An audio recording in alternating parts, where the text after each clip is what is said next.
Hello busy minds, welcome back to psychology talks with Anvitha.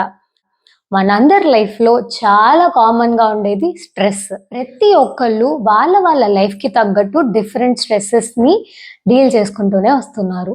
Stress అంటే అందరికీ గుర్తొచ్చేది చాలా నెగిటివ్. స్ట్రెస్ అంటేనే బ్యాడ్, స్ట్రెస్ అంటే ఒక ఎనిమీ. నిజంగానే స్ట్రెస్సెస్ అన్ని ఎనిమియా? అన్నీ బ్యాడేనా? కాదు, కొన్ని గుడ్ స్ట్రెస్సెస్ కూడా ఉంటాయి. ఇప్పుడు వినండి, మీ ఆలోచన మారిపోతుంది. ఇప్పుడు మనం వంట చేయడానికి ఫ్లేమ్ కావాలి కదా! ఆ ఫ్లేమ్ లేకపోతే ఫుడ్ కుక్ అవుతుందా? అవ్వదు. అదే ఫ్లేమ్ హైలో పెట్టి అలా వదిలేస్తే ఫుడ్ మాడిపోతుంది. కానీ కరెక్ట్ లెవెల్ ఆఫ్ ఫ్లేమ్ ఉంటే ఫుడ్ పర్ఫెక్ట్‌గా కుక్ అవుతుంది. సేమ్ ఫ్లేమ్ లేకపోతే ఫుడ్ కుక్ అవ్వనట్టు మన లైఫ్‌లో స్ట్రెస్ లేకపోతే మనం దేన్ని అచీవ్ చేయడానికి మోటివేషన్ ఉండదు. మనం సక్సెస్ అవ్వలేం. మనం ఎఫర్ట్ పెట్టలేం. దీన్నే నో స్ట్రెస్ కండిషన్ అంటాం.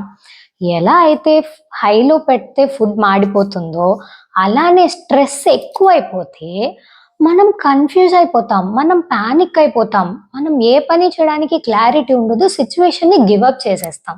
దీన్నే డిస్ట్రెస్ అంటారు. కరెక్ట్ ఫ్లేమ్‌లో ఉంటే ఫుడ్ పర్ఫెక్ట్‌గా కుక్ అవుతుంది కదా! అలానే మన లైఫ్‌లో కరెక్ట్ లెవెల్ ఆఫ్ స్ట్రెస్ ఉంటే మనం చాలా అలర్ట్‌గా ఉంటాం. యాక్టివ్‌గా వర్క్ చేస్తాం. మన పర్ఫార్మెన్స్ పీక్‌లో ఉంటుంది. అండ్ సక్సెస్ కూడా అవుతాం. ఫోకస్డ్‌గా ఉంటాం. దీన్నే స్ట్రెస్ అంటాం. ఇప్పుడు అర్థమైందా? అన్ని స్ట్రెసెస్ బ్యాడ్ కాదు. అన్ని స్ట్రెసెస్ ఎనిమీ కూడా కాదు. కరెక్ట్‌గా వాడితే స్ట్రెస్ మన సీక్రెట్ వెపన్ కూడా.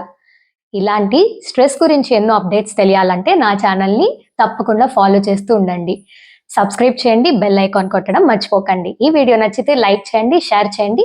నెక్స్ట్ టైం మీరు ఎలా స్ట్రెస్‌ని హ్యాండిల్ చేస్తారో కామెంట్ చేయండి. See you in the next episode. Bye by.